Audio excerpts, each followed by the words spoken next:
Trek Into Darkness. Now, if you have not seen this, I recommend do not watch.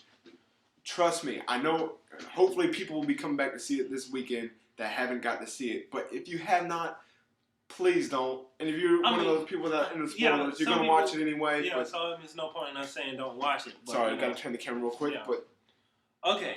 All right, so I know you're eager to just talk about everything. Star Trek. I'll let you start I'm sorry, I'm just going to get right into it. It was amazing. What's the guy's name?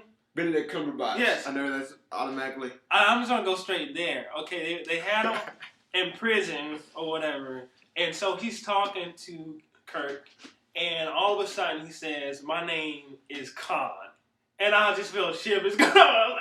This is awesome. He did an absolutely phenomenal job. I haven't seen someone that into character. I mean, to the point where I was just like, this is really this guy since The Dark Knight was Joker. Mm-hmm. Like, that was just so impressive. Like, every time he was on the scene, it's like he captivated you. Every time you wanted to see what he would do, what he would say, and they handled him perfectly.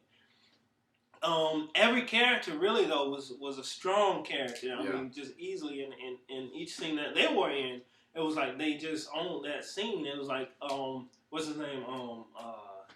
Which character are we talking about? Carl Urban. Carl Urban is Bones. Bones. Oh my gosh. Captain McCoy, or not? It was McCoy, like McCoy. The right on schedule every single time. I mean, just laugh out loud. Stuff like this was just his character. And I just recently watched the first one and he was great in the first one. Don't get me wrong. Yeah. But this one, it's even. I mean, memorable. Like every character is memorable. It is like, awesome. Like Bones is just like I could watch Urban play that character any day. What's his name? Off of the guy, the comedian guy. Simon Pegg. Simon Pegg. Yeah, with Scotty and everything. His character. I mean, and like he was talking about character growth and everything. Like character development. And now we can spoil this. Every single character in this movie has character, but every main character to minor character in this squad has development. Yeah, and if they don't have development, they still have a purpose, and you can feel like they're important to the team, and the team feels like a real team, like they really care for each other. And that's what I'll say about Into Darkness. It's the best team squad-based movie ever that I've ever seen. I can't compare anything else. Yeah, there's nothing that I can compare it to myself. And I think it's just like you said, with Benedict Cumberbatch as Khan, oh man, he delivers. And I want to talk about one of my favorite scenes in the movie real quick. Literally, I've seen the movie 3 times, gets me every time. When he kills, and which I'll bring in another character, who I was talking about, the main antagonist. Khan is the main antagonist. But the other antagonist, the captain. Oh yeah, captain. Or admiral. Admiral. I forget his name. He was RoboCop. RoboCop, yes, he was. For 24 fans, he was on one of the best seasons of that season too. He was a big villain. When I saw him, I was like, "Is he going to be a villain?" Because it was like he does a great job. Bringing him into that, people were like complained about, and now I can spoil this.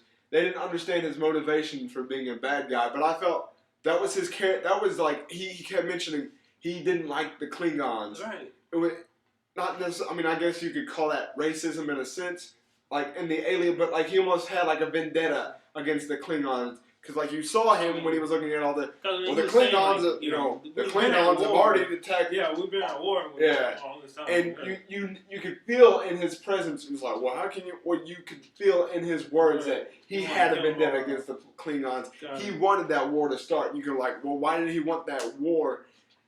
It's not that there is a kind of a natural assumption, but at the same time, through his character's mannerisms and through his lines in the very beginning, mentioning of the Klingons, you obviously could tell the guy didn't like the Klingons. And he set up Kirk really good. I was like, wow, he really set him up. Like, I mean, they pretty much were supposed to die, basically. Yeah.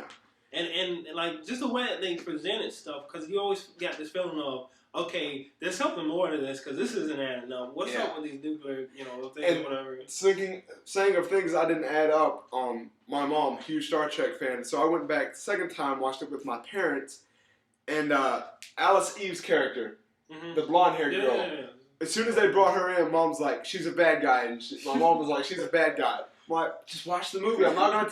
But I loved how they played with their expectations. They did, because you had no because, idea. Like, I can't trust this woman. I was like, me and you both thought. Yeah, it was like, they're doing something with her. Something's going on with her. That's kind of and suspicious. They had a twist as the Admiral's daughter, but I think his name was Harrison. Harrison, probably. I think it was like that. Harrison. But it was like, I loved how they played with my expectations. Because when they said he was the Admiral's daughter, I was like, I'm still thinking. Spock and his girlfriend. Zoe Saldana as Aurora. Dude, yeah. like, because to me, his scenes were very captivating just because, you don't expect to see much emotion, but even when he wasn't showing emotion, it was like you could feel his emotion. Yeah. And when the general... Yeah, Admiral Pike. When he died, like, you could feel that was a very significant Speaking of scene. Admiral Pike, Bruce Greenwood, I really, you know what? I like him just as much, if not even more, even though he did die. It was a very sad moment. Because you felt that kind of father-son thing. He cared about, he was saying stuff to him, and it wasn't like he was coming down on him. And going back to the But it felt like he really cared. And going back to the character development, you really felt the growth. Because you felt like Admiral Pike, that was kind of Kirk's father figure. Yeah. It was established, you never saw him, but like for 2 seconds at the very beginning of Star Trek 1, J.J. Abrams Star Trek 1, that he did have a stepfather, but he kind of seemed like a jerk. But Kirk was doing stupid stuff when he drove the car off the cliff. But you could feel like that was his father figure. Yeah. And it established that whole thing. And he really, like, everything he said, like you could hear someone's dad saying. Right, and he needed to hear that. And he needed to hear that. And that really brought in, and that's what made Kirk grow in this. Yeah. That whole thing with him dying. And I'm going to spoil some. We're in the spoiler. Yeah. No, it's your fault for watching this. How back in, like, you told me, I have not seen Wrath of Khan, you have. Yeah. But after you told me that it was swapped up at the very end when Kirk went in the nuclear thing, right. There's a line that Kirk says, and Spock died in the original, right. There's a line that Kirk says, and I love that line. After you told me that, I love it even more. When Kirk dies, he says, Spock's like, because Spock's saying, Kirk says, hey Spock, that was a clever move with the bombs. It's like, well, it's something you would have done. Yeah. And then Spock's like, okay, you didn't have to do this. And Kirk's like, this is something you would have done. I'm like, dude, that's so true. That is so awesome. That actually clears up. Yeah. That makes it better than me. It's like, this is something you would have done, and that alternate unit, in the other dimension, that is something Spock did, and it brings in the characters great. And I can't say enough about Spock because he's one of those characters as you watch him, he's just kind of, you don't expect much, but he provided so much for this movie, particularly with his girlfriend, because there's a scene when they're in the spacecraft, and then she's talking, you didn't even think about me, all this other stuff, and he just opens up about how he thought, his family, when his family died, and that feeling he had and everything, and in that moment, it wasn't like he was doing a lot of expressing as far as emotions, but I could feel how he felt in a way, and it really was like breaking just to see that. I was like, wow, it's amazing that they would do that with this character, And I know a lot of people, a lot of original Star Trek, the complaints that Star Trek fans have had is that some of the Star Trek is that Spock showed too much humanity versus the old Spock. But I feel that that's almost a cop out. They established Spock as half human, right? And he still has that. I mean, because he's not, he does cry when Kirk dies, but it's not like he's over dramatic in any way. In fact, he's the more inhuman character out of the whole squad, right. And it establishes that. You can see that. But at the same time, Abrams did develop on his humanity, where I feel what episodes I have seen of the original series, Spock's still kind of cold, right. And he is in this movie too. But being half human, you are going to experience. I felt like it made it so much more interesting. You are, and I feel that, and I realize, I'm not original Trekkie, so I can't say that I wouldn't have those complaints. But I feel like for me, that makes that much better. That you had that human side versus on that cold side too. Yeah. You see where he comes from. You see there's something to relate to there on Spock, and so it is like when he does have those moments. It's very moving like this. Yeah, it's more moving than any other moment. It's like with the speech with Saldana. Yeah. It's very moving. Like when he's talking to, It's like, oh, I really do have emotions. Or it's not that I'm emoting it, but I'm choosing not to. yeah, I'm choosing not to, and don't think that I don't care just because I don't show emotions.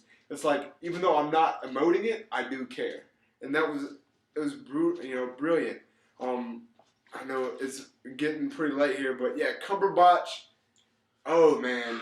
Yeah. Oh man. I mean, I really don't have anything else to say. Because honestly, that movie was amazing without him. Speaking of, he's going to voice Smaug in Hobbit Part 2. Smaug? The dragon.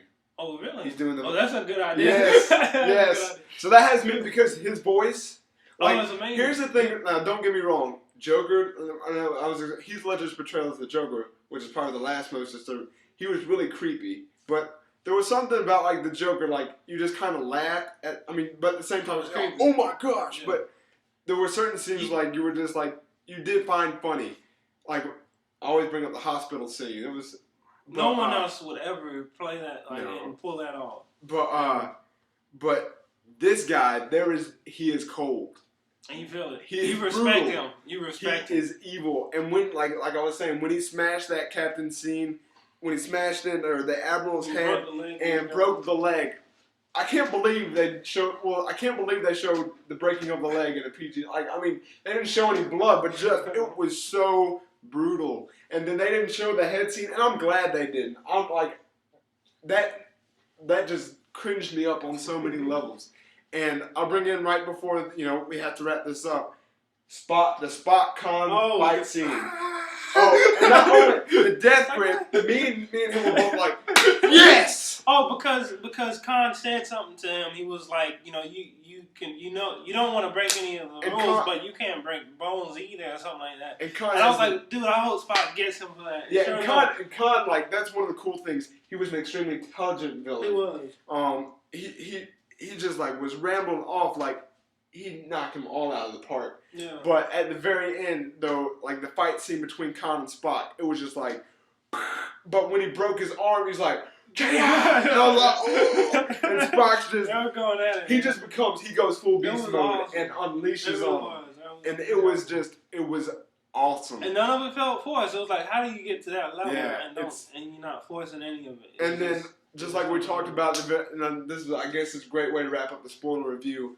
Part 3, they opened it up awesome. They showed the Klingons, they got out. Yeah. And Klingons are going to be in Part 3. I don't know how, because they opened it up. That was so cool when they brought the Klingons. Because they didn't kill Khan off. He's frozen. You can bring back Khan. You can bring back his whole army. His whole people. You can bring back Klingons. The Klingons are there. And the Klingons are going to want to respond because they got quiet after what happened. And you have an epic war between the Federation and the Klingons. So, you can have a whole all-out war. So, and there's so much they can do. The 5 years and all that. Like, there's so much they can do. Oh, I know. I heard 2016 is when supposedly the next one is when Paramount's shooting for it. Makes sense. Who knows? Abrams is doing Star Wars. That comes out in 2015. People, just go see this movie. I gotta say this. This is one of the most cleanest wrap-ups to a movie I've ever seen. A lot of times it feels like, okay, they're setting it up for something. They're setting it up for something. This didn't even feel like a setup, but it was. It still was a setup. Everything just happened so naturally. So if we don't get, which I'll be so sad if we don't, but if we don't get another one, it does end on a perfect note. It was. It was a perfect ending, even though it's a setup. There is setups behind the scenes. Like, they could easily tie in the third one,